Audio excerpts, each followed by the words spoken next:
সকালবেলার ক্লাসে শেষ করছিলাম, কাজটা বাকি ছিল। মাইটোকন্ড্রিয়ার কাজ সম্পর্কে কম বেশি আমরা সবাই জানি, তারপরেও আমরা যেহেতু নোট করতেছি, নোটের মধ্যে সবকিছু লিখতে হবে, সেই জন্য নিচে আমরা কাজ কথাটা লিখি। কাজ, মাইটোকন্ড্রিয়ার কাজ নাম্বার 1 লেখো। লেখো, মাইটোকন্ড্রিয়ার প্রধান কাজ শ্বসন প্রক্রিয়ায় শক্তি উৎপাদন করা। মাইটোকন্ড্রিয়ার প্রধান কাজ শ্বসন প্রক্রিয়ায় শক্তি উৎপাদন করা। তাই মাইটোকন্ড্রিয়াকে কোষের পাওয়ার হাউস বলা হয় বা বলে। মাইটোকন্ড্রিয়ার প্রধান কাজ শ্বসন প্রক্রিয়ায় শক্তি উৎপাদন করা, তাই মাইটোকন্ড্রিয়াকে কোষের পাওয়ার হাউস বলে। সকালের ক্লাসটা কি রেকর্ড করছিলাম? তোমরা দেখছিলে কিনা? হ্যাঁ স্যার করছিলেন, বাট দেওয়া হয় নাই। ও রেকর্ড করছিলাম, তাহলে দিতে মনে হয় আমি সময় পাই নাই। এই ক্লাসের পরে এইটা আর ওই সকালেরটা দুইটা রেকর্ড দিয়ে দেবো না। আচ্ছা লেখো, নাম্বার 1, মাইটোকন্ড্রিয়ার প্রধান কাজ শ্বসন প্রক্রিয়ায় শক্তি উৎপাদন করা, তাই মাইটোকন্ড্রিয়াকে কোষের পাওয়ার হাউস বলা হয়। নাম্বার 2 লেখো, মাইটোকন্ড্রিয়া কোষের জন্য প্রয়োজনীয়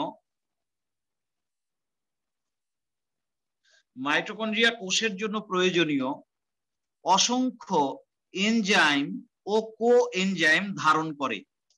মাইটোকন্ড্রিয়া কোষের জন্য প্রয়োজনীয় অসংখ্য এনজাইম ও কো এনজাইম ধারণ করে। মাইটোকন্ড্রিয়া কোষের জন্য প্রয়োজনীয় অসংখ্য এনজাইম ও কো এনজাইম ধারণ করে।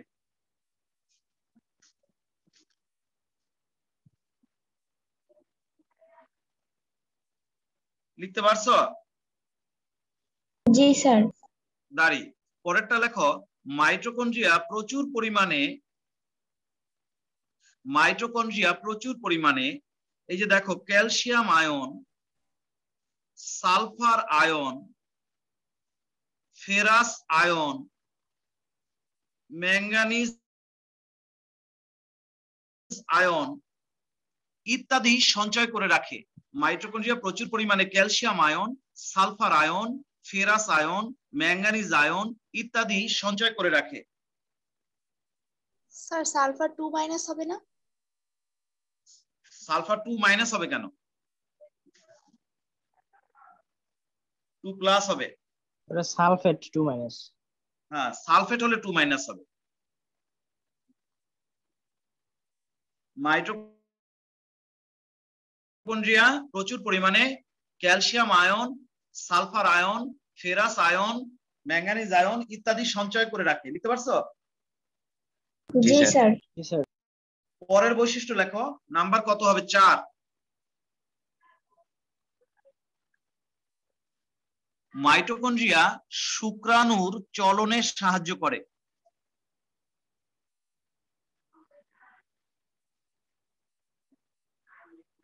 মাইটোকন্ড্রিয়া শুক্রাণুর চলনে সাহায্য করে।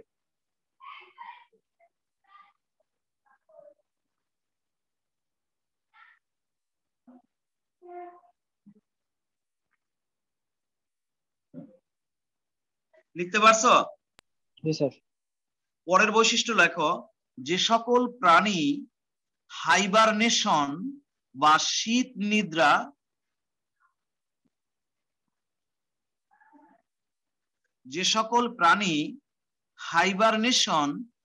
শীত নিদ্রা অতিবাহিত করে। তোমরা জানো যেরকম ব্যাঙ আছে, ব্যাঙ যারা শীতকালে, স্যালামান্ডার আছে, এরা শীতকালে নড়াচড়া করে না, এক জায়গায় চুপচাপ বসে থাকে, শীত সহ্য করতে পারে না, এই জন্য তারা শীতকালে নড়াচড়া করে না খুব একটা, শক্তি খরচের ভয়ে। আর এদেরকে বলা হয় হাইবারনেশন বা শীত নিদ্রা যাপনকারী প্রাণী। যে সকল প্রাণী শীত নিদ্রা বা হাইবারনেশন অতিবাহিত করে, মাইটোকন্ড্রিয়া তাদের দেহে তাপ উৎপাদন করে, যেন শরীরটা ঝিমিয়ে না পড়ে। মাইটোকন্ড্রিয়া তাদের দেহে তাপ উৎপাদন করে। মাইটোকন্ড্রিয়া তাদের দেহে তাপ উৎপাদন করে। স্যার ফুললি আবার একটু বলবেন 5 নম্বর। যে সকল প্রাণী হাইবারনেশন বা শীত নিদ্রা যাপন করে। যে সকল প্রাণী হাইবারনেশন বা শীত নিদ্রা যাপন করে, মাইটোকন্ড্রিয়া তাদের দেহে তাপ উৎপাদন করে। মাইটোকন্ড্রিয়া তাদের দেহে তাপ উৎপাদন করে। আচ্ছা, এখানে আমি কয়েকজন নতুন আইডি দেখতে পাচ্ছি। এদেরকে তো কি বলা যায়, এরা কিভাবে গ্রুপে অ্যাড হয়েছে কিভাবে কি তো বুঝতেছি না। যেমন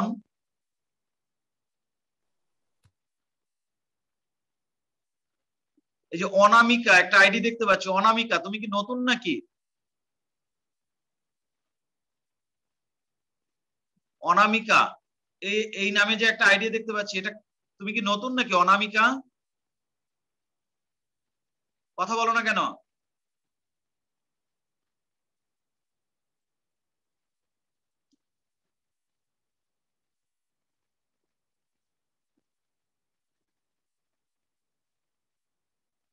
অনামিকা, আইডিটা কি নতুন তোমার? তুমি কি কে ক্লাস করো কি? তুমি কি কবে থেকে করো ক্লাস? আমি তো জানি না। অনামিকা কথা বলো, নাহলে কিন্তু রিমুভ করে দিব।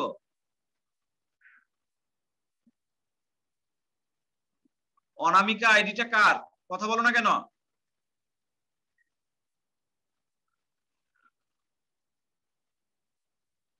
রিমুভ করে দিলে কিন্তু আর ক্লাসে ঢুকতে পারবে না।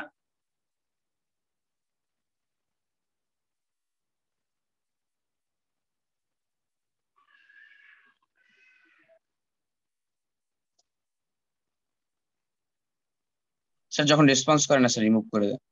রিমুভ করে দিব আমি এখনই, দাঁড়াও একটু গ্রুপে ঢুকে আসি তো।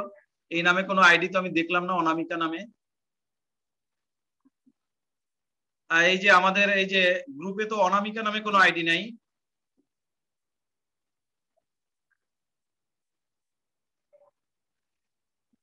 আমি রিমুভ করে দিচ্ছি। অনামিকা যে সে কথা বলো, নাহলে কিন্তু রিমুভ করে দিলাম। তুমি কিন্তু ক্লাস করতে পারবে না, ঢুকতে পারবে না কিন্তু আর। স্যার এমন আছে গ্রুপে থাকতে পারে অনেকের, কি ওই স্যার নাম তো ফেসবুকে যেটা থাকে স্যার ওইটা তাদের মূল নাম হয় না স্যার। না, বুঝছি তো, সেই জন্য তো আমি কথা বলতেছি। কিন্তু সে তো একটা মেসেজ দিবে যে আমি অমুক বা কিছু। অনামিকা নামে যে আছো এখানে দেখতে পাচ্ছি, কথা বলো, নাহলে রিমুভ করে দিলাম।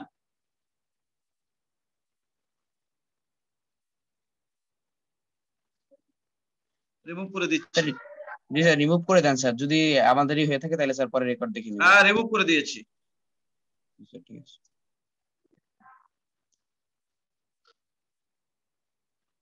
রিমুভ করে দিয়েছি এবং এই ক্লাসে অন্তত সে আর ঢুকতে পারবে না।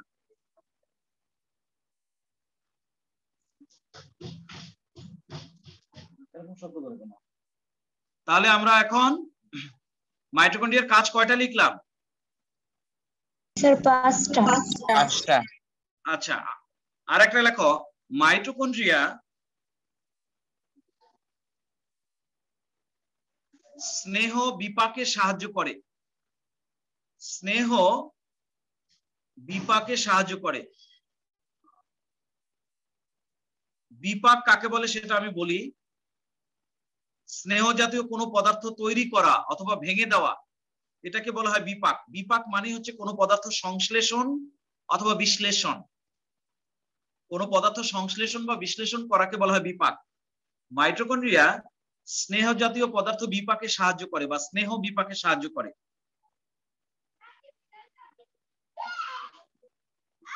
মাইটোকন্ড্রিয়া স্নেহ বিপাকে সাহায্য করে, লিখছো? জি স্যার। আচ্ছা,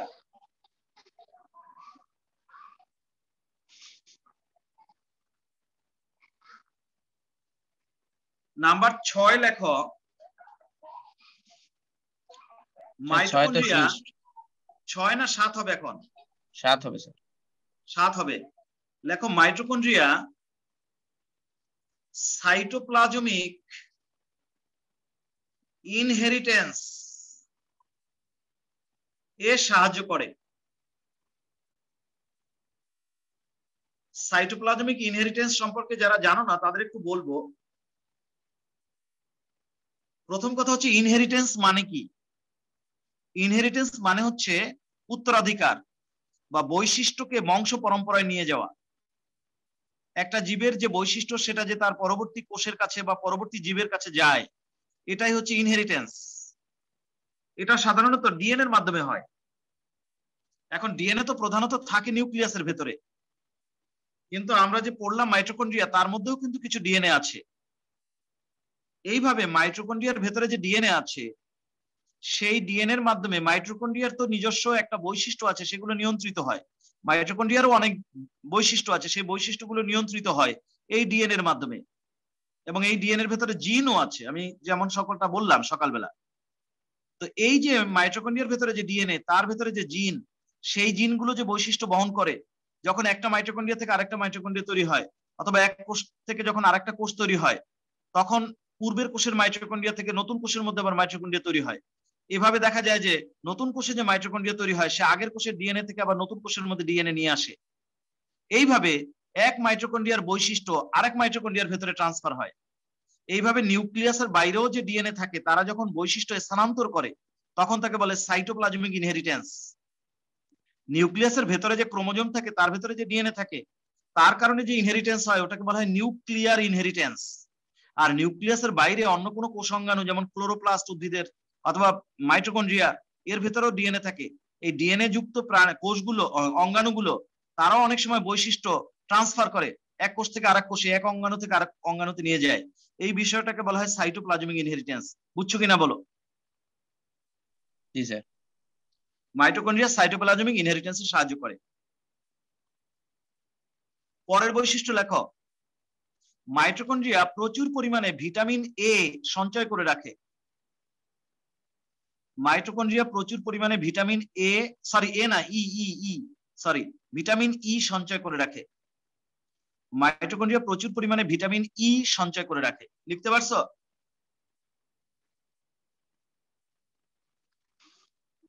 মাইটোকন্ড্রিয়া প্রচুর পরিমাণে ভিটামিন ই সঞ্চয় করে রাখে, লিখতে পারছো? জি স্যার। ঠিক আছে, এবার আমরা চলে যাব এন্ডোপ্লাজমিক রেটিকুলাম আর গলজি বডির কাছে। একটা ছবি দেখতে পাচ্ছ স্ক্রিনে? একটা ছবি আসছে।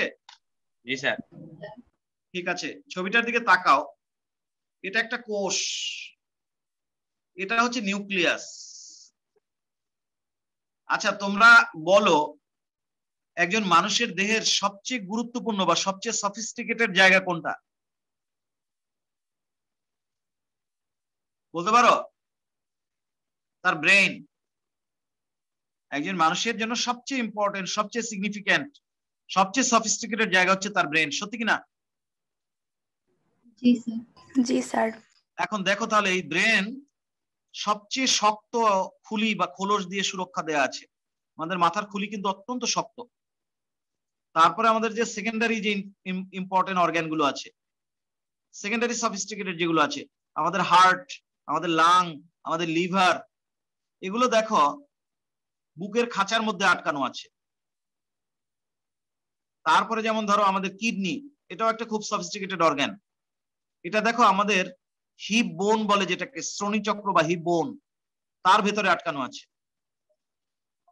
তাহলে এইভাবে আমাদের দেহের যত ইম্পর্টেন্ট অর্গান গুলো, সেগুলো কিন্তু প্রোটেক্টেড অবস্থায় আছে, প্রোটেক্টেড অবস্থায় আছে। এগুলো কিন্তু প্রকৃতিরই একটা সিস্টেম, স্রষ্টারই এটা একটা কৌশল, যে যার যত ইম্পর্টেন্সি তার তত সুরক্ষা। শ্রোণীচক্রের ভেতরে, কিডনি না, শ্রোণীচক্রের মধ্যে সুরক্ষিত থাকে আমাদের যেটা ইউরিন ব্লাডার, সেটা সুরক্ষিত থাকে শ্রোণীচক্রের ভেতরে।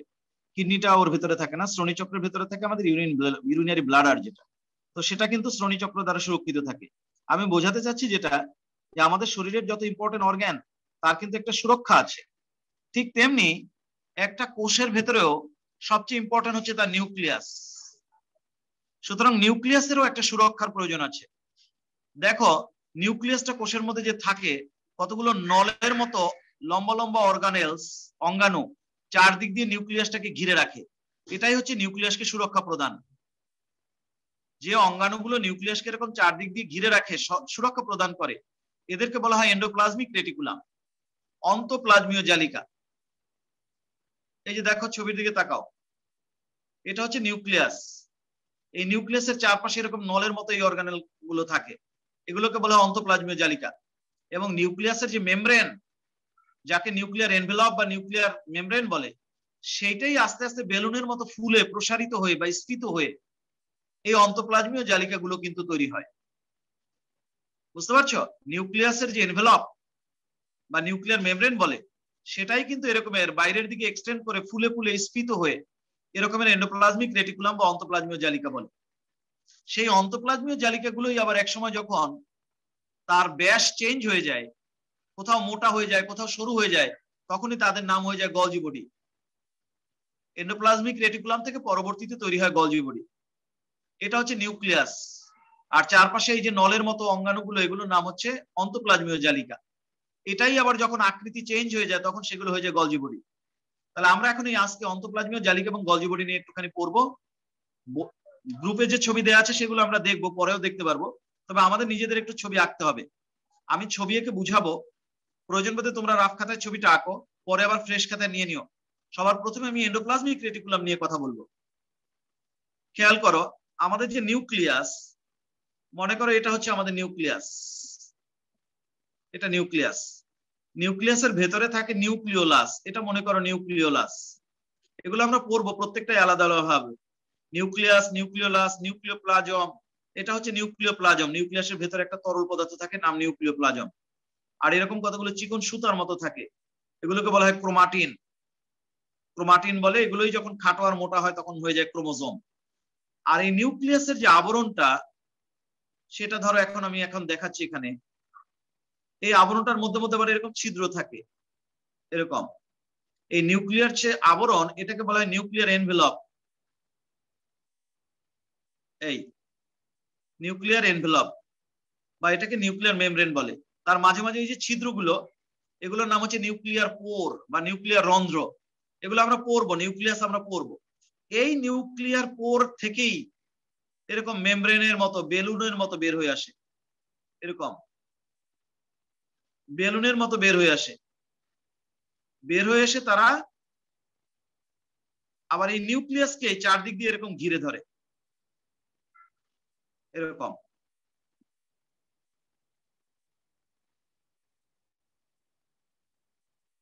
এরকম। তাহলে দেখো, এই যে আমি এখন আঁকলাম, এটা নলের মতো।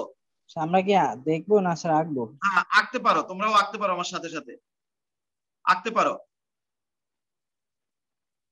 এই যে লম্বা এরকম নলের মতো, নিউক্লিয়াসকে চারদিক দিয়ে ঘিরে রাখে। আবার কতগুলো নল আছে এরকম, যে নলগুলো একটার সাথে আরেকটা লাগানো না, এরকম আলাদা আলাদা সেপারেট। তোমরাও আঁকো আমার সাথে সাথে, অসুবিধা নেই, আঁকলেই বরং ভালো হবে, এরকম। তাহলে এরা কিন্তু তৈরি হলো ওই নিউক্লিয়ার এনভেলপ থেকেই। দেখো কিভাবে আঁকতেছি। এই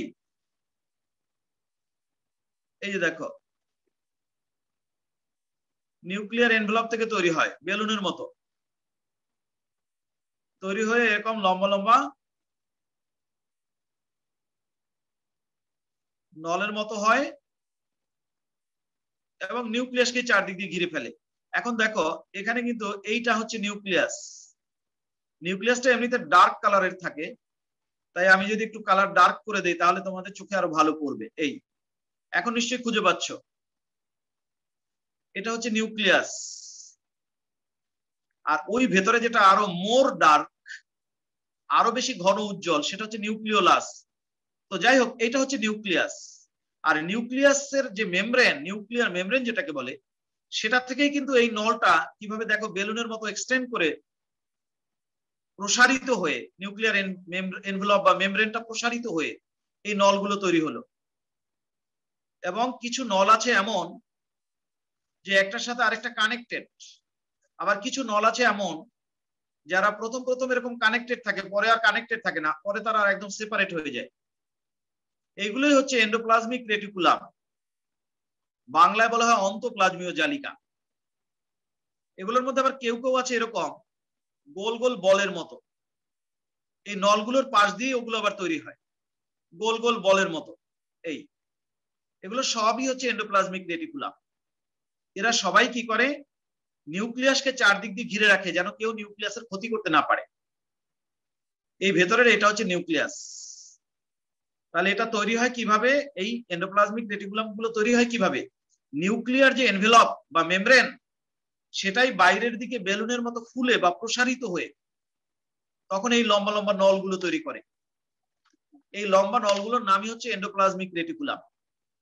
এই নলগুলোই আবার যখন আস্তে আস্তে আরো দূরে সরে যায়, এখান থেকে তৈরি হতে থাকে আর আস্তে আস্তে দূরে সরে যেতে থাকে, তখন এদের মধ্যে কেউ কেউ আবার এরকম কোথাও মোটা আবার কোথাও চিকন হয়ে যায় এরকম, এবং সারা কোষের মধ্যে এই নলগুলো ছড়িয়ে পড়ে। এখন যে নলগুলো আঁকলাম ওরা কিন্তু ওই এন্ডোপ্লাজমিক রেটিকুলাম থেকেই তৈরি হয়েছে, কিন্তু ওদের আকৃতিটা একটু ভিন্ন রকম। এন্ডোপ্লাজমিক রেটিকুলাম কি রকম, সব জায়গায় একই রকম ব্যাস বিশিষ্ট, কিন্তু এখন যে নলগুলো আঁকতেছি তারা আবার সেরকম না, কোথাও ব্যাস বেশি কোথাও আবার ব্যাস কম। এই যে দেখো, কোথাও মোটা বেশি কোথাও মোটা কম। এইভাবে ওরা এন্ডোপ্লাজমিক রেটিকুলাম থেকেই তৈরি হয়, তৈরি হয়ে আস্তে আস্তে সারাটা কোষের মধ্যে ছড়িয়ে পড়ে। এগুলোর নাম হচ্ছে গলজি বডি। তাহলে আমরা একই সাথে দুইটা দেখাতে পারি। এগুলো হচ্ছে গলজি বডি বা গলজি অ্যাপারাটাস, গলজি বডি, এটাকে অনেক সময় গলজি অ্যাপারাটাস বলে। আর এই যে নলের মতো যেগুলো দেখছো এগুলোকে বলা হয় এন্ডোপ্লাজমিক রেটিকুলাম। Endoplasmic reticulum. তাহলে কথাটা পরিষ্কার যে নিউক্লিয়ার মেমব্রেন থেকে তৈরি হয় এন্ডোপ্লাজমিক রেটিকুলাম, আর এন্ডোপ্লাজমিক রেটিকুলাম থেকে পরবর্তীতে তৈরি হয় গলজি বডি। কথাটা বোঝা গেল না যায় নাই? এন্ডোপ্লাজমিক রেটিকুলাম গুলো প্রথম তৈরি হয় নিউক্লিয়ার এনভেলপ থেকে বা মেমব্রেন থেকে। নিউক্লিয়ার এনভেলপ আর মেমব্রেন একই জিনিস। সেই এন্ডোপ্লাজমিক রেটিকুলাম গুলোই যখন আস্তে আস্তে আবার এমন হয়, কোথাও বেশি মোটা কোথাও আবার কম মোটা, এরকম অনিয়ত আকৃতির হয়ে যায়, তখনই তাদেরকে বলা হয় গলজি বডি। তার মানে এন্ডোপ্লাজমিক রেটিকুলাম থেকে পরে তৈরি হয় গলজি বডি। নিউক্লিয়ার এনভেলপ থেকে তৈরি হয় এন্ডোপ্লাজমিক রেটিকুলাম, এন্ডোপ্লাজমিক রেটিকুলাম থেকে তৈরি হয় গলজি বডি।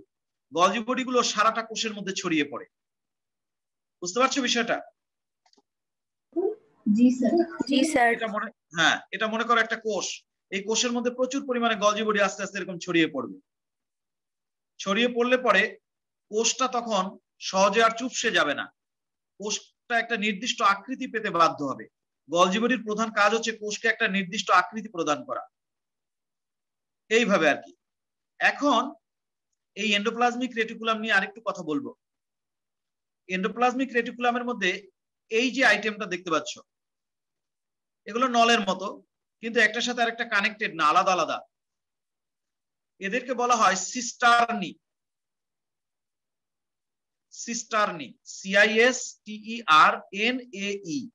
সিস্টার্নি। কোন কোন বইতে লিখছে সিস্টার না, NAE তো, তাই সিস্টার নাও বলেছে অনেক বইতে।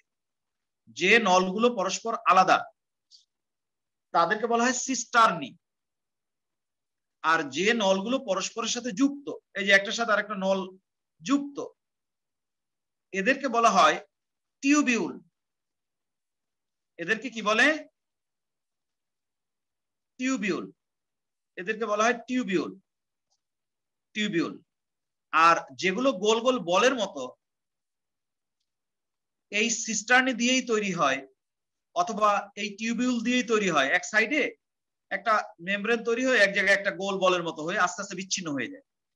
হ্যাঁ, অথবা দেখা যায় এরকমের, ধরো এটা একটা এন্ডোপ্লাজমিক রেটিকুলাম, হঠাৎ করে এরকম বাইরের দিকে বেলুনের মতো ফুলে ওঠে এরকম। মনে করো এটা একটা সিস্টার্নি, বাইরের দিকে এরকম বেলুনের মতো ফুলে ওঠে। এক পর্যায়ে ওই বেলুনটা পুরোপুরি সেপারেট হয়ে যায়, এই এই হয়ে গেল সেপারেট। তাহলে দেখা গেল এই সিস্টার্নি থেকেই এরকম ভাবে এই গোল এন্ডোপ্লাজমিক রেটিকুলাম যেগুলোকে বলা হয় সেগুলো তৈরি হয়। অনেক সময় টিউবিউল থেকেও তৈরি হতে পারে। মনে করো এটা তো টিউবিউল। টিউবিউল মানে হচ্ছে নলগুলো একটার সাথে আরেকটা কানেক্টেড থাকবে এরকম, এরকম। টিউবিউল হলে সেটা হবে কানেক্টেড। এই এগুলো সব টিউবিউল। এই যেটা সেপারেট সেটা হচ্ছে সিস্টার্নি। এই যে এই দুটো হচ্ছে সিস্টার্নি আর এগুলো হচ্ছে টিউবিউল। নলগুলো যখন একটার সাথে আরেকটা কানেক্টেড থাকে সেটাকে বলে টিউবিউল। আর নলগুলো যখন সেপারেট থাকে তখন তাদেরকে বলা হয় সিস্টার্নি। আর এই নলগুলো থেকে যখন গোল গোল বলের মতো বের হয় ওদেরকে বলা হয় ভেসিকেল। কি বলে বলো তো? ভেসিকেল। ভেসিকল। হ্যাঁ, তাহলে অন্তঃপ্লাজমীয় জালিকা বা এন্ডোপ্লাজমিক রেটিকুলাম আকৃতিগতভাবে 3 প্রকার। কি কি? একটা হচ্ছে সিস্টার্নি, যেখানে নলগুলো পরস্পর সেপারেট। হ্যাঁ, আর একটা হচ্ছে টিউবিউল, যেখানে নলগুলো পরস্পরের সাথে কানেক্টেড। আর একটা হচ্ছে গোল গোল বলের মতো, এদেরকে বলা হয় ভেসিকেল। আর একটা ব্যাপার আছে, সেটা হচ্ছে অনেক সময় এই নলগুলোর গায়ে 70S রাইবোজোম লেগে থাকে। বিশেষ করে এই সিস্টার্নি গুলোর গায়ে বেশি বেশি লেগে থাকে। নলগুলোর গায়ে এরকমের 70S রাইবোজোম, যেটাকে আরএনপি বলে, সেগুলো লেগে থাকে। যদি লেগে থাকে রাইবোজোম, তখন তাকে বলা হয় অমসৃণ অন্তঃপ্লাজমীয় জালিকা। অমসৃণ, যেমন এটা অমসৃণ, ইংরেজিতে বলা হয় রাফ। অমসৃণ অন্তঃপ্লাজমীয় জালিকা।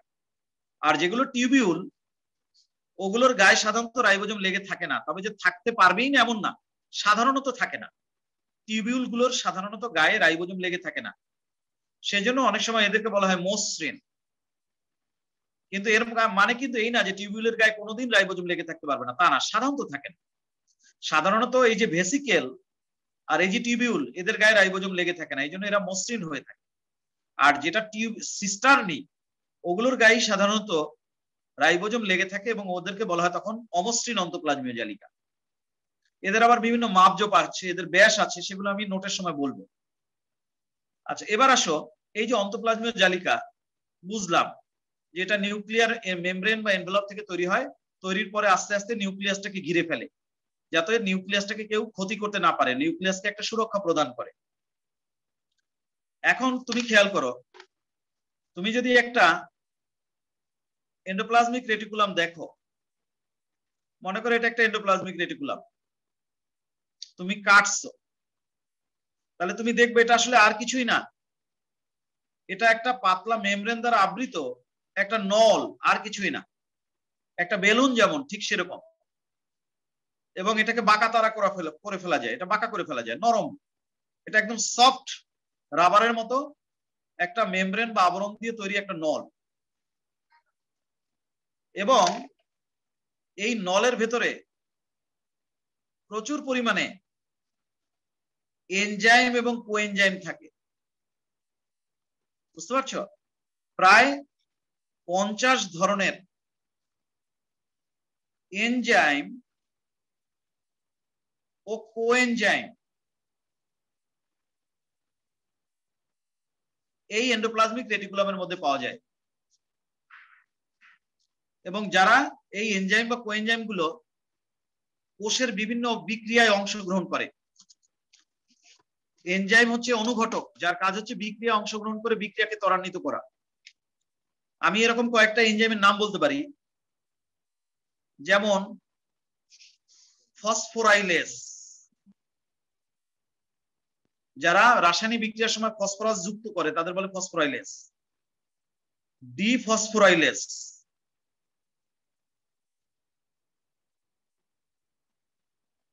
স্যার ছবি হিসেবে স্যার ওই মেইনলি স্যার ওই নিউক্লিয়াসই আছে, এগুলো কি স্যার আঁকতে না দেখবো? কোনটা? এই স্যার এই ছবিটাই আছে স্যার, তাহলে নিউক্লিয়াস। হ্যাঁ হবে, ওটা আঁকলেই হবে। আর এই বাম পাশে এগুলো আঁকো না, এই তো? হ্যাঁ স্যার। আঁকলে অসুবিধা নাই, না আঁকলে অসুবিধা নাই, এগুলো বোঝানোর জন্য আঁকছি। কার্বক্সিলেস, ডিকার্বক্সিলেস, হ্যাঁ, হাইড্রোলেস,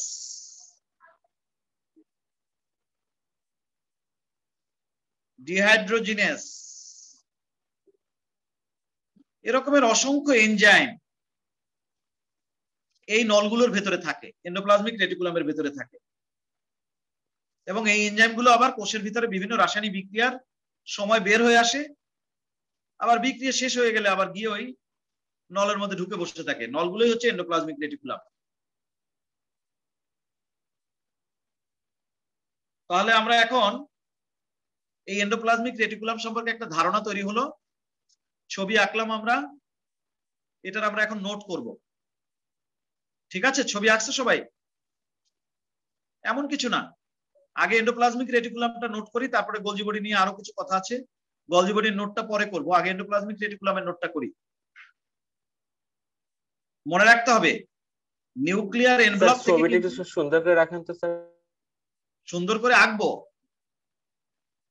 রাখেন স্যার, স্ক্রিনশট নিয়ে নেই স্যার। আমি গ্রুপে দিয়ে দেবো না ছবি, অসুবিধা নেই।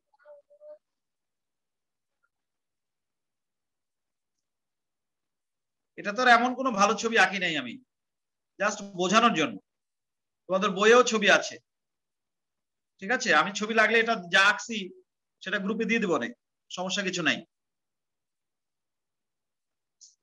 আচ্ছা, তবে মনে রেখো অনেক সময় কোষের যে মেমব্রেন, ধরো এটা একটা কোষ, ফরসে এটা একটা কোষ, এই কোষের যে মেমব্রেন সেটাও অনেক সময় এরকম বেলুনের মতো ফুলে এন্ডোপ্লাজমিক রেটিকুলাম তৈরি করতে পারে। অধিকাংশ এন্ডোপ্লাজমিক রেটিকুলাম তৈরি হয় নিউক্লিয়ার মেমব্রেন থেকে। নিউক্লিয়ার মেমব্রেনটা প্রসারিত হয়ে বেলুনের মতো এই এন্ডোপ্লাজমিক রেটিকুলাম গুলো তৈরি হয়। তবে অল্প কিছু এন্ডোপ্লাজমিক রেটিকুলাম এই কোষের মেমব্রেন থেকেও তৈরি হয়। মনে করো এটা একটা কোষের মেমব্রেন, আস্তে করে সেই রকম বাইরের দিকে ফুলে প্রসারিত হয়ে এরকম নলের মতো তৈরি করে করে ছেড়ে দেয়। এগুলোকেও তখন আমরা এন্ডোপ্লাজমিক রেটিকুলাম বলবো, লম্বা নলের মতো। এগুলো আস্তে আস্তে দেখা যাচ্ছে সরতে সরতে মাইটোকন্ড্রিয়ার ওই নিউক্লিয়াসের কাছাকাছি গিয়ে ভিড় করে, নিউক্লিয়াসকে চারদিক দিয়ে ঘিরে ফেলে। তাহলে প্রধানত তৈরি হয় নিউক্লিয়ার এনভেলপ বা মেমব্রেন থেকে, কিন্তু অল্প কিছু কোষ মেমব্রেন থেকেও তৈরি হয়। এখন সবই আমরা নোটের মধ্যে আনবো। লেখো অন্তঃপ্লাজমীয় জালিকা।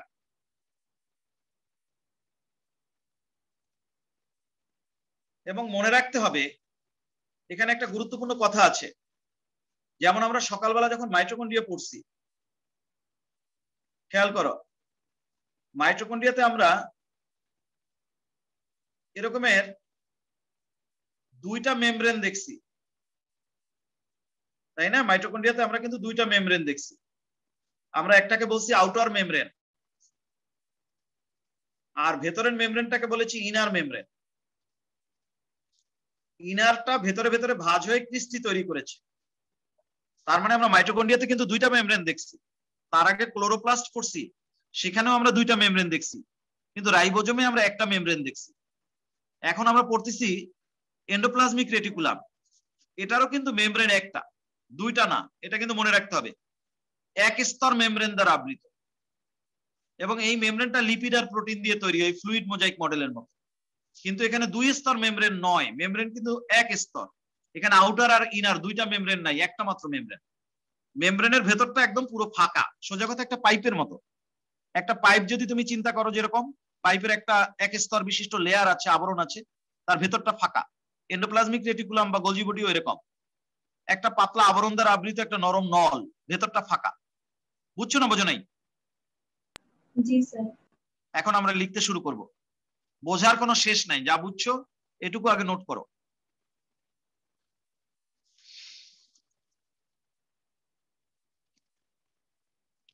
লেখো প্রকৃত কোষে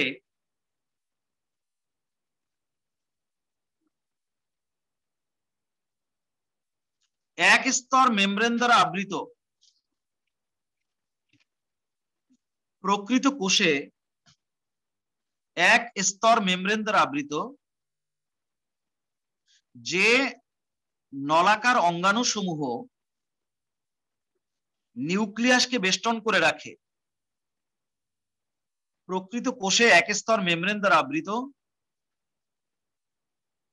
এক স্তর মেমব্রেন দিয়ে তৈরি লিখলে ভালো হয়। প্রকৃত কোষে এক স্তর মেমব্রেন দিয়ে তৈরি যে নলাকার অঙ্গাণু সমূহ নিউক্লিয়াসকে বেষ্টন করে রাখে তাদেরকে অন্তঃপ্লাজমীয় জালিকা বলে। প্রকৃত কোষে এক স্তর মেমব্রেন দিয়ে তৈরি যে নরম নলাকার অঙ্গাণু সমূহ, নরম কথাটা দিলেও ভালো হয়, যে নরম নলাকার অঙ্গাণু সমূহ নিউক্লিয়াসকে বেষ্টন করে রাখে তাদেরকে অন্তঃপ্লাজমীয় জালিকা বলে। উসাইদ বলো সংজ্ঞাটা কি লিখছো? হ্যাঁ, প্রকৃত কোষে একস্তর মেমব্রেন দ্বারা তৈরি যে নরম নলাকার অঙ্গাণুসমূহ নিউক্লিয়াসকে পরিবেষ্টন করে রাখে হ্যাঁ, তাকে তাদেরকে স্যার, অন্তঃপ্লাজমীয় জালিকা বলে। অন্তঃপ্লাজমিক জালিকা ঠিক বলে। আছে, ঠিক আছে, ওখানে কথাগুলো ঠিক আছে যে এক স্তর মেমব্রেন দ্বারা গঠিত আর হচ্ছে নরম এবং নলাকার, এই কথাগুলো ওখানে যেন থাকে। ঠিক আছে, সাথে লেখো সাধারণত নিউক্লিয়ার মেমব্রেন প্রসারিত হয়ে অন্তঃপ্লাজমীয় নালিকা তৈরি হয়, তবে সাধারণত নিউক্লিয়ার মেমব্রেন প্রসারিত হয়ে অন্তঃপ্লাজমীয় জালিকা তৈরি হয়, তবে কোষ মেমব্রেন থেকেও সামান্য কিছু অন্তঃপ্লাজমীয় জালিকা তৈরি হতে পারে। সাধারণত নিউক্লিয়ার মেমব্রেন প্রসারিত হয়ে অন্তঃপ্লাজমীয় জালিকা তৈরি হয়, তবে কোষ মেমব্রেন থেকেও সামান্য কিছু অন্তঃপ্লাজমীয় জালিকা তৈরি হতে পারে।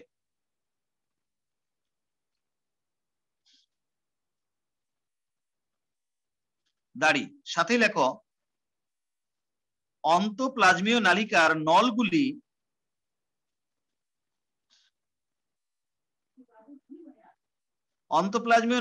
নলগুলি সমান ব্যাস বিশিষ্ট এবং সাধারণত সমান্তরালভাবে অবস্থান করে। অন্তঃপ্লাজমীয় জালিকার নলগুলি সমান ব্যাস বিশিষ্ট, মানে সব জায়গার ব্যাস একই রকম। এই নলগুলো এমন হবে যে সব জায়গার ব্যাস একই রকম, এমন হবে না যে কোথাও ব্যাস অনেক বেশি, কোথাও মোটা বেশি, কোথাও চিকন বেশি, ওরকম না। সাধারণত সব জায়গার ব্যাস একই রকম। অন্তঃপ্লাজমীয় নালিকার নলগুলির ব্যাস সর্বত্র সমান এবং তারা সাধারণত সমান্তরালভাবে অবস্থান করে। নলগুলো সাধারণত এরকমের সমান্তরালভাবে অবস্থান করে। এই যে অন্তঃপ্লাজমীয় জালিকার নলগুলো সমান ব্যাস বিশিষ্ট এবং তারা সাধারণত সমান্তরালভাবে অবস্থান করে। লিখছো কিনা বলো? জি স্যার। দাড়ি সাথে লেখো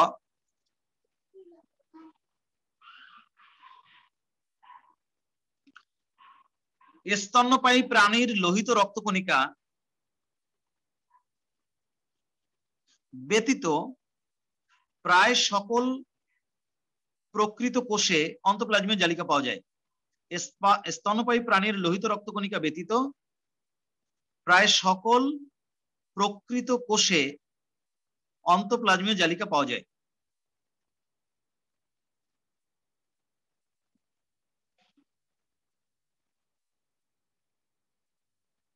স্যার লাস্ট লাইনটা একটু বলেন। স্তন্যপায়ী প্রাণীর লোহিত রক্তকণিকা ব্যতীত প্রায় সকল প্রকৃত কোষে অন্তঃপ্লাজমীয় জালিকা পাওয়া যায়। স্তন্যপায়ী প্রাণীর লোহিত রক্তকণিকা ব্যতীত প্রায় সকল প্রকৃত কোষে অন্তঃপ্লাজমীয় জালিকা পাওয়া যায়।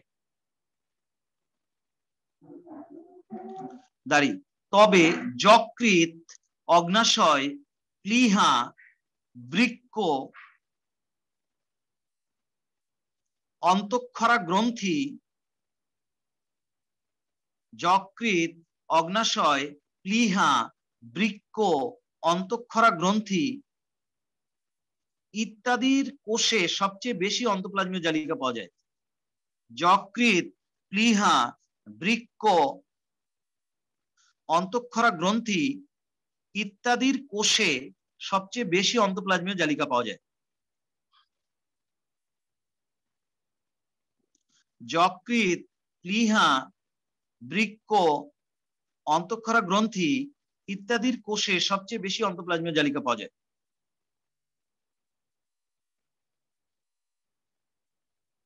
1945 খ্রিস্টাব্দে বিজ্ঞানী পোর্টার, PORTER, পোর্টার 1945 সালে বিজ্ঞানী পোর্টার, PORTER, পোর্টার প্রাণীর যকৃৎ কোষে প্রথম অন্তঃপ্লাজমীয় জালিকা আবিষ্কার ও নামকরণ করেন। 1945 সালে বিজ্ঞানী পোর্টার প্রাণীর যকৃৎ কোষে প্রথম অন্তঃপ্লাজমীয় জালিকা আবিষ্কার ও নামকরণ করেন?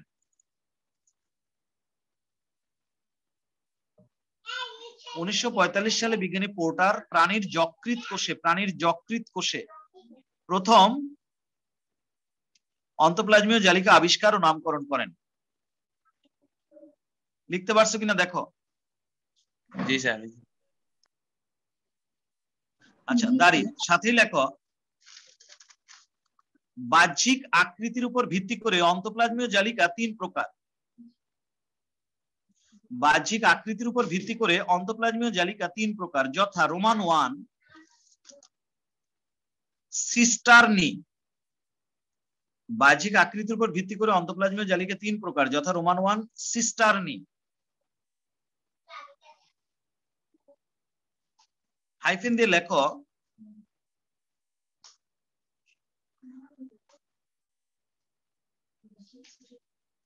এই প্রকার অন্তঃপ্লাজমীয় জালিকার নল সমূহ পরস্পর পৃথক থাকে। এই প্রকার অন্তঃপ্লাজমীয় জালিকার নল সমূহ পরস্পর পৃথক থাকে এবং এদের গড় ব্যাস 40 থেকে 50 ন্যানোমিটার।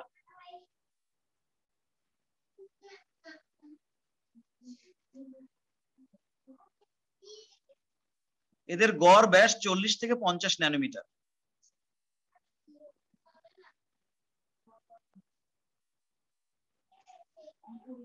স্যার এই প্রকার অন্তঃনালিকার স্যার ওখানে একটু বলবেন? এই প্রকার অন্তঃপ্লাজমীয় জালিকার নলগুলো পরস্পর পৃথক থাকে।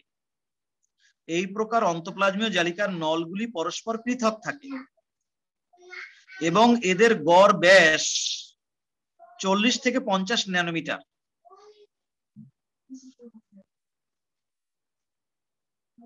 লিখতে পারছো?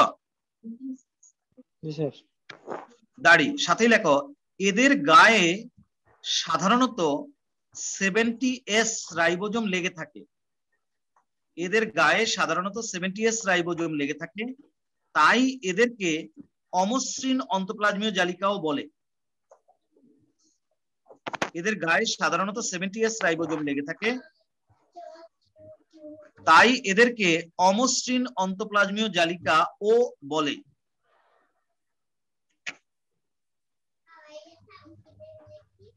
এদের গায়ে সাধারণত 70S রাইবোজোম লেগে থাকে, তাই এদেরকে অমসৃণ অন্তঃপ্লাজমীয় জালিকাও বলে। এতক্ষণ লিখলা রোমান 1 সিস্টার্নি, এবার লেখো রোমান 2 টিউবিউল। এবার লেখো রোমান 2 টিউবিউল।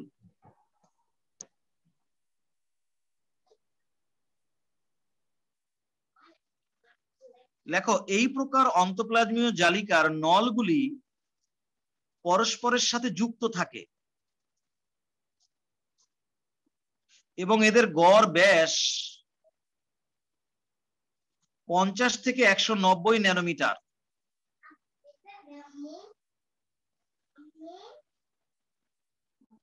এই প্রকার অন্তঃপ্লাজমীয় জালিকা, কথা বলো না, এই প্রকার অন্তঃপ্লাজমীয় জালিকার নলগুলি পরস্পরের সাথে যুক্ত থাকে এবং এদের গড় ব্যাস 50 থেকে 190 ন্যানোমিটার। লিখছ? জি স্যার। এদের গায়ে সাধারণত রাইবোজোম লেগে থাকে না, তাই এদেরকে মসৃণ অন্তঃপ্লাজমীয় জালিকা বলে। এদের গায়ে সাধারণত রাইবোজোম লেগে থাকে না, তাই এদেরকে মসৃণ অন্তঃপ্লাজমীয় জালিকা বলে। গড় ব্যাস 50 থেকে 190 ন্যানোমিটার। 50 থেকে 190 ন্যানোমিটার। এদের গায়ে সাধারণত রাইবোজোম লেগে থাকে না, তাই এদেরকে মসৃণ অন্তঃপ্লাজমীয় জালিকা বলে।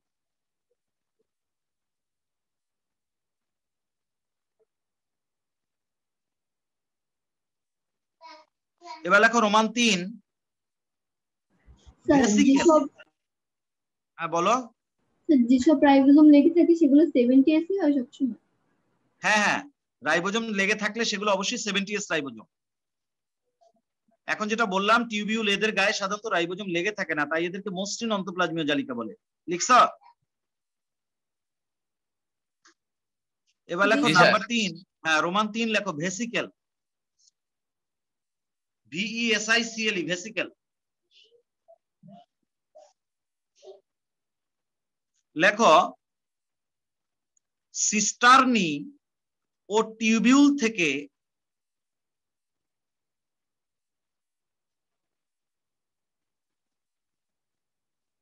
যে সকল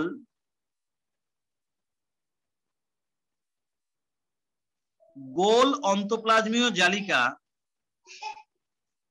উৎপন্ন হয় তাদেরকে ভেসিকেল বলে। সিস্টার্নি ও টিউবিউল থেকে যে সকল গোল অন্তঃপ্লাজমীয় জালিকা উৎপন্ন হয় তাদেরকে ভেসিকেল বলে।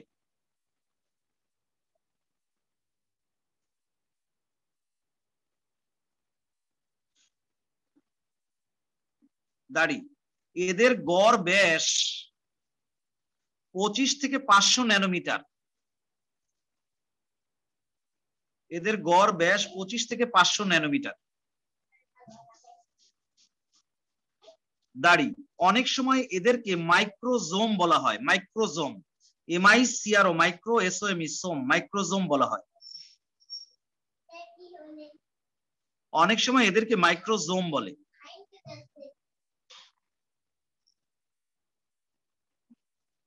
লিখতে পারছো? অনেক সময় এদেরকে মাইক্রোজোম বলে। দাড়ি, সাথী লেখো এরাও সাধারণত মসৃণ হয়ে থাকে।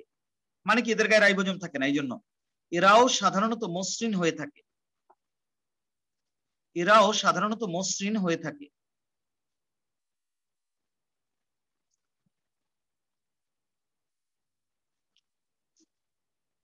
নিচে আলাদা লাইন করে লেখো, নিচে আলাদা লাইন করে লেখো কোষ মেমব্রেনের মতোই, কোষ মেমব্রেনের মতোই অন্তঃপ্লাজমীয় জালিকার মেমব্রেন ও লিপিড ও প্রোটিন দিয়ে তৈরি ফ্লুইড মোজাইক মডেল এর ন্যায়। কোষ মেমব্রেনের মতোই অন্তঃপ্লাজমীয় জালিকার মেমব্রেন লিপিড ও প্রোটিন দিয়ে তৈরি ফ্লুইড মোজাইক মডেল এর ন্যায়।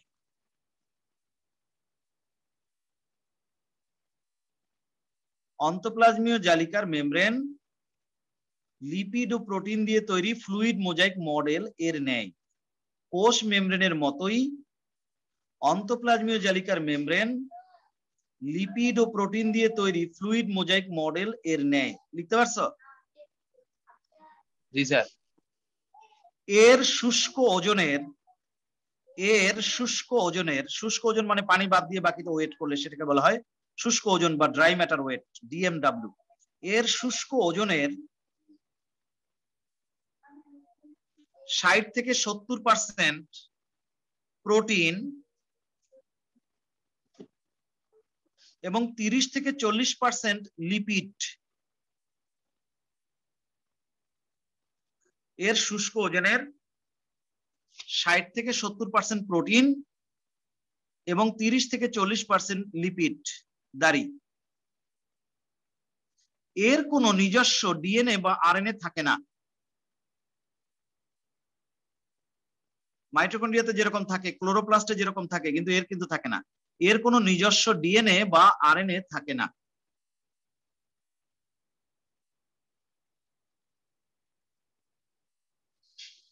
এর কোনো নিজস্ব ডিএনএ বা আরএনএ থাকে না।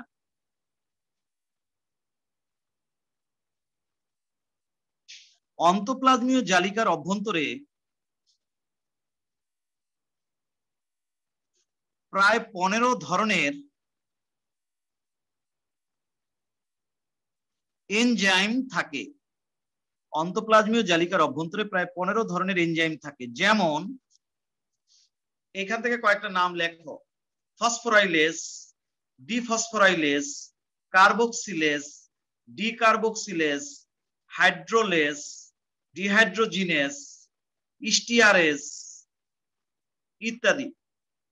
অন্তঃপ্লাজমীয় জালিকার অভ্যন্তরে প্রায় 15 ধরনের এনজাইম থাকে, যথা ফসফোরাইলেজ, ডিফসফোরাইলেজ, কার্বক্সিলেস, ডিকার্বক্সিলেস, হাইড্রোলেস, ডিহাইড্রোজিনেস, স্টিয়ারেস ইত্যাদি।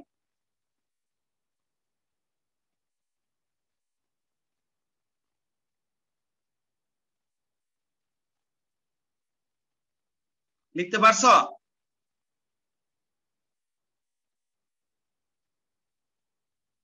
কথা বলো, লিখতে পারছো কিনা? হাইড্রোলেস, ডিহাইড্রোজিনেস, স্টিয়ারেস, ফসফোরাইলেস, ডিফসফোরাইলেস, কার্বক্সিলেস, ডিকার্বক্সিলেস, হাইড্রোলেস, ডিহাইড্রোজিনেস, স্টিয়ারেস ইত্যাদি। সেগুলো রাসায়নিক গঠনের মধ্যে না? ওই তো রাসায়নিক গঠন, তার আমরা আলাদা হেডিং দিয়ে লেখাই নাই, আমরা তো কোনোটার হেডিং আলাদা দেই নাই।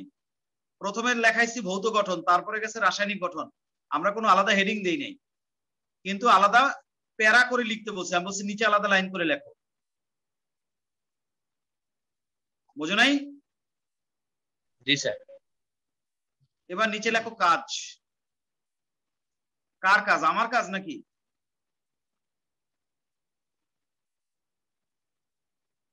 অন্তঃপ্লাজমীয় জালিকার কাজ নাম্বার 1।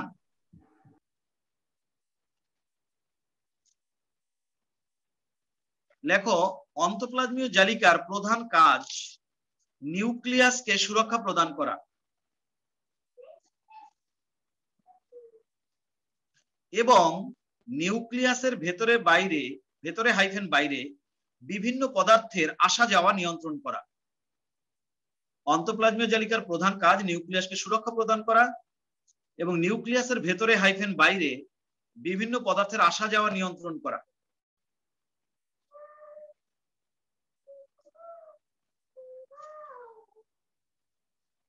লিখতে পারছো? সুরক্ষা প্রদান করা এবং নিউক্লিয়াসের ভেতরে বাইরে বিভিন্ন পদার্থের আসা যাওয়া নিয়ন্ত্রণ করা। নিউক্লিয়াসের ভেতরে বাইরে বিভিন্ন পদার্থের আসা যাওয়া নিয়ন্ত্রণ করা।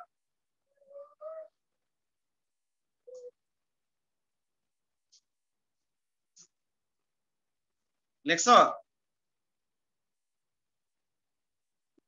জি স্যার। নাম্বার 2,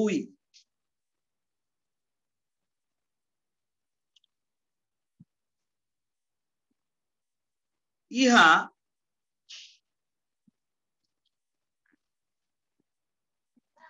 গলজি বডি উৎপাদন করে। ইহা গলজি বডি উৎপাদন করে।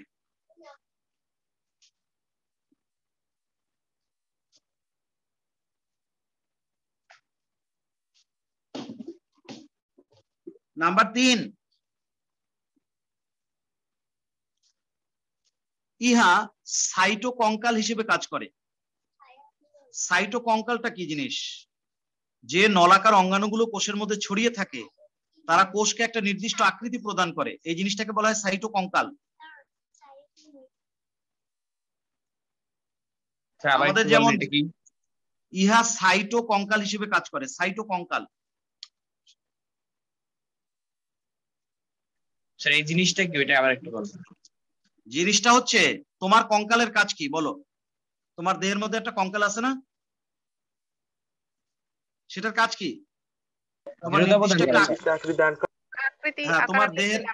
তোমার দেহের একটা সঠিক আকৃতি তৈরি করে, তোমার দেহের ভিতরে অভ্যন্তরীণ সফট অর্গান গুলো সুরক্ষা করে। ঠিক সেরকম একটা কোষের মধ্যে যখন প্রচুর পরিমাণে এন্ডোপ্লাজমিক রেটিকুলাম বা গলজি বডি ছড়ায় ছিটায় থাকে, তখন কোষটাও একটা নির্দিষ্ট আকৃতি পায়। এই জন্য এদেরকে বলা হয় সাইটোকঙ্কাল। শুধু অন্তঃপ্লাজমীয় জালিকা না, গলজি বডিকেও বলা হয় সাইটোকঙ্কাল। মাইক্রোটিউবিউল, সেন্ট্রিওল, যে অঙ্গাণুগুলো লম্বা নলের মতো, তাদেরকে সাইটোকঙ্কাল বলে।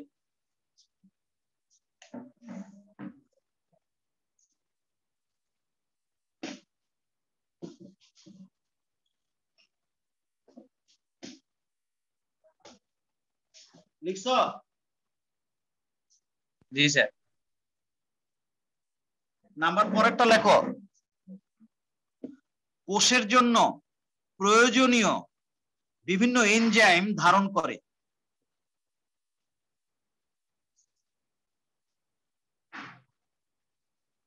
কোষের জন্য প্রয়োজনীয় বিভিন্ন এনজাইম ধারণ করে।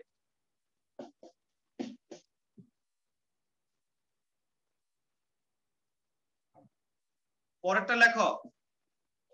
স্যার লাস্ট লাইনটা আবার বলবেন? কোষের জন্য বিভিন্ন প্রয়োজনীয় এনজাইম ধারণ করে। কোষের বিভিন্ন প্রয়োজনীয় এনজাইম ধারণ করে।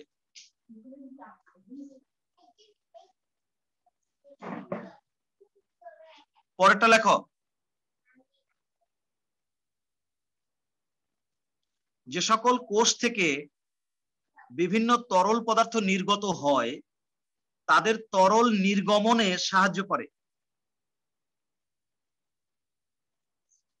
যে সকল কোষ থেকে বিভিন্ন প্রকার তরল পদার্থ নির্গত হয় তাদের তরল নির্গমনে সাহায্য করে।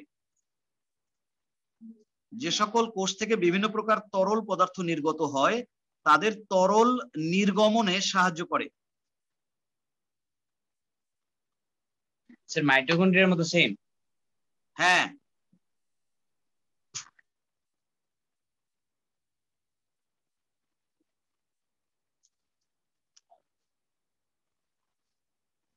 পরের বৈশিষ্ট্য লেখো।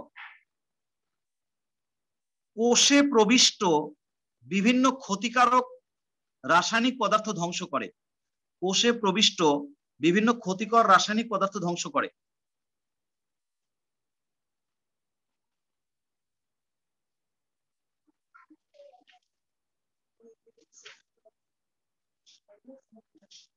পরের বৈশিষ্ট্য লেখো। কোষে প্রবিষ্ট বিভিন্ন ক্ষতিকর রাসায়নিক পদার্থ ধ্বংস করে।